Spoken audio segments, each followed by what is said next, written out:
Alright, so we have all of our ingredients basically ready to go in the sauce. I've got my ground meat. Some people ask me why I do ground up meat so hard, rather than doing the traditional, Italian meatball. It's because of Mariotti's teeth. They're not as good as they once were. And I take things into consideration like that. That's why I'm on top of the family food chain. I also have some caramelized onions.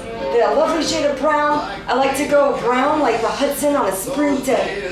Got my rigatoni, or rather, rotini. Kind of similar to rigatoni, a little bit different. Anyway, what we're gonna do is we're gonna empty all of the ingredients into the saccaroni sauce. The sauce smells exactly like my mother's kitchen. Already, I didn't have to even do anything but open the can.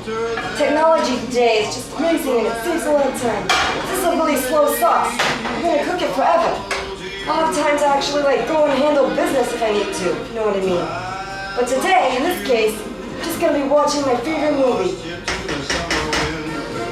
Once we add all these things together, we're just gonna let them simmer, and I'll be back after my movie's over.